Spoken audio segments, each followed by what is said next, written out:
Pindaan RUU dibahas jua demi desa dan kota raya. Terima kasih Yang di-Pertua. Soalan satu, soalan saya. Yang Berhormat Menteri. Terima kasih Yang Berhormat Wang Semaju. Terima kasih Yang di-Pertua. Saya mohon supaya pertanyaan ini Yang di-Pertua dijawab bersekali dengan pertanyaan daripada YB Kulim Bandar Baru pada 18 November nanti kerana menyentuh isu yang hampir sama. Terima kasih Yang di-Pertua. Untuk makluman ahli Yang Berhormat, KL Strike Force merupakan satu unit khas bersepadu yang ditubuhkan secara pentadbiran melalui Mesyuarat Jawatankuasa Kerja Keselamatan Negeri atau JKKN Wilayah Persekutuan Bilangan 1 tahun 2024 pada 27 Mei yang lepas.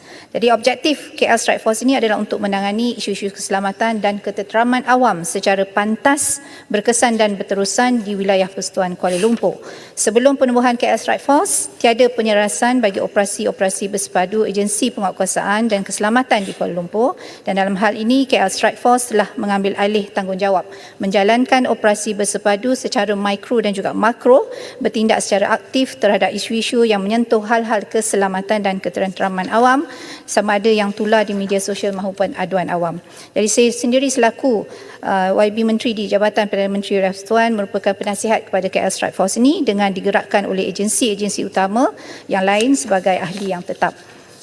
Adalah tidak tepat Yang Berhormat untuk mengatakan tiada pengurangan ke atas kes-kes persundalan di Kuala Lumpur ini, ya, kerana data pada tahun 2023 sendiri menunjukkan hanya 159 serbuan dan 540 tangkapan sahaja berbanding suku ketiga tahun ini. Jadi ingin saya kongsikan statistik semenjak penubuhan KL Strike Force ini, pihak Polis Diraja Malaysia PDRM bersama agensi penguatkuasaan telah menyebu sebanyak 209 buah premis yang menawarkan perkhidmatan persundalan. Statistik serbuan bermula daripada tarikh 27 Mei 2024 hinggalah 30 September 2024 menunjukkan seramai 781 orang telah ditangkap, terdiri daripada 149 orang warga tempatan dan diikuti 632 orang lagi warga negara asing berusia di dalam lingkungan 18 hingga 61 tahun.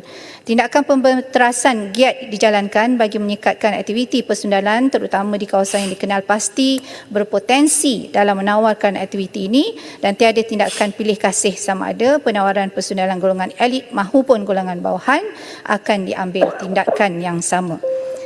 Cuma cabaran kita sekini ialah hotspot terbaru persundalan yang dikenal pasti oleh KL Strike Force adalah contohnya kedai makan dan juga medan selera di sekitar Kuala Lumpur, itu di Jalan Pudu dan Jalan Lok Yu, di mana modus operandi sindiket ini telah pun bertambah kreatif dengan menjadikan premis-premis ini sebagai lokasi mengiklankan perkhidmatan persundalan mereka.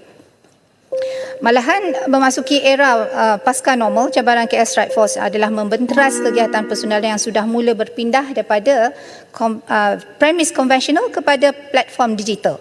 Lebih-lebih lagi apabila rumah inap, hotel, kediaman peribadi juga turut dijadikan sarang aktiviti ini. Dalam hal ini, kerajaan menyeru supaya komuniti setempat menjadi juga mata-mata dan melaporkan aktiviti seumpama ini kepada adu@kl 2.0 atau mana-mana saluran aduan agensi yang menjadi ahli kepada KL Strike Force semudah dengan menggunakan hashtag KL Strike Force di hantaran sosial media. Jadi selain pada itu, DBKL juga mengetahui operasi bersepadu melalui inisiatif Smart Partnership antara agensi-agensi kerajaan ke atas premis perniagaan warga asing, termasuklah dengan PDRM, Jabatan Immigration, Kementerian Perdagangan, dan dalam negeri dan juga kos sara hidup, Jabatan Kastam pun ada, dan juga jabatan dalam DBKL sendiri. Jadi sehingga September 2024, 4 siri operasi bersepadu telah pun dilaksanakan, dan dalam operasi tersebut 11 premis perniagaan telah dipantau, dan daripada jumlah tersebut 4 premis telah diambil tindakan tutup serta-merta di bawah Seksyen 101 dalam kurungan 1V Akta Kerajaan Tempatan 1976, ekoran dikendalikan sepenuhnya oleh warga asing. Manakala sebanyak 8 siri tindakan khas ke atas premis-premis perniagaan oleh warga asing telah dilaksanakan, sebanyak 59 buah perniagaan telah dipantau, dan daripada itu 15 premis telah ditutup, 53 notis kesalahan telah dikeluarkan, 26 2 tindakan sitaan telah dilaksanakan dan 22 kertas siasatan juga telah dibuka. Seterusnya, bagi tindakan khas penjaja warga asing pula, 21 siri tindakan khas telah dilaksanakan sehingga September 2024 sebanyak 2,261 kes sitaan terhadap penjaja warga asing telah dilaksanakan di sekitar Kuala Lumpur. Jadi Yang di-Pertua, secara ringkas yang saya nak bagi tahu, InsyaAllah saya pun sebenarnya menerima jolokan orang kata 3 wanita besi yang di-Pertua, iaitu saya, Datuk Bandar dan juga Datuk KP yang menjaga KL ini. InsyaAllah kita akan lihat Kuala Lumpur ini bersih dari segala perkara-perkara yang menjadi concern kepada kita warga, dan insyaAllah saya juga nak ingatkan jangan macam-macam di Kuala Lumpur ni. Terima kasih, Tuan-Tuan. Soalan tambahan Yang Berhormat Wang Semaju. Terima kasih daripada atas jawapan daripada YB Menteri. Saya masih mencari-cari, ya, selepas jawapan yang diberikan tadi, mencari-cari apakah matlamat akhir, end game, ya, daripada penubuhan KL Strike Force ini, dan adakah KL Strike Force ini juga selaras dengan plan struktur Kuala Lumpur 2040 bagi kita menangani isu-isu yang kita ada di Kuala Lumpur ini. Soalan tambahan sedikit lagi, yakni kita difahamkan YB Menteri ada buat lawatan di China. Boleh tak kongsi sedikit hasil daripada lawatan tersebut, di mana boleh kita mengambil manfaatnya bagi kepentingan warga kota? Terima kasih. Silakan Yang Berhormat Menteri. Terima kasih Yang Berhormat. Yang betul, untuk maklumat ahli berhormat, matlamat akhir kita lah untuk KL Strike Force ni adalah untuk mencapai pengurangan jenayah secara menyeluruh dan mewujudkan kawasan-kawasan yang selamat dan harmoni selaras dengan visi yang saya selalu sebutkan, Chase City di Kuala Lumpur itu, iaitu clean, healthy, advanced, safe dan juga eco-friendly city. Yang telah saya perkenalkan, dan matlamat ini turut sebenarnya Yang Berhormat menyokong PTKL 2040 yang beraspirasi menjadikan Kuala Lumpur sebagai sebuah bandaraya yang selamat, sejahtera, mampan dan juga berdaya huni untuk semua, tak kiralah kepada penduduk maupun kepada pelancong dan juga pelabur.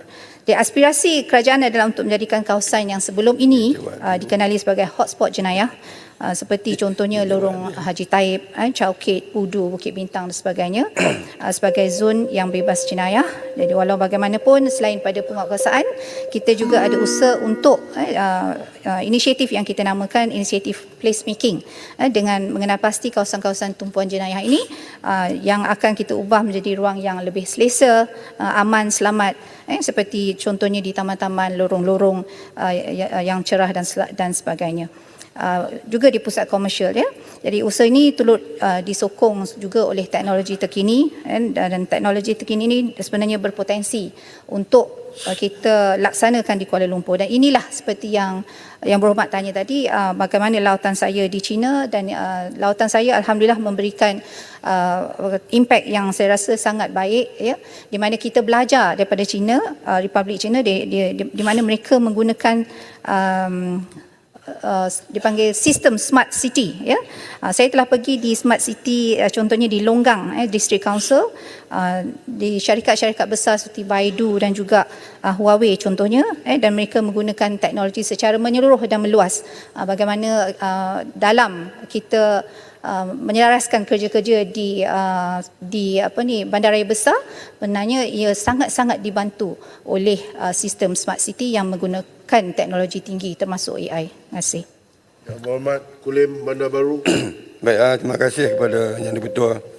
Baik, oleh kerana soalan saya bersama dengan soalan Wang Semaju, tetapi bukan soalan asas, jadi saya terpanggil untuk bertanya soalan tambahan lah. Susulan harian metro pada 22 Jun 2024 lalu menerusi laporan eksklusif bertajuk Hanyir Lubuk Dosa mendedahkan lubuk-lubuk pelacuran tertua di Ibu Negara. Kemudian pada tarikh yang sama juga Perdana Menteri menegaskan wujud elemen rasuah dalam kegiatan persundalan dan meminta Menteri Wilayah dan Datuk Bandar untuk menangani isu ini. Dua soalan saya telah pun dijawab. Jadi soalan ketiga saya itu, adakah pihak kementerian telah mengambil tindakan kepada penguatkuasa yang melindungi aktiviti persundalan menyebabkan ianya masih aktif? Mungkin adakah ianya diambil tindakan sehingga ke peringkat membuang kerja kepada penguatkuasa yang melindungi? Sebab saya nampak isu ini tak ada kesudahan walaupun dah lama dan berpanjangan. Terima kasih. Yang Berhormat Menteri. Terima kasih Yang Berhormat Menteri Baru.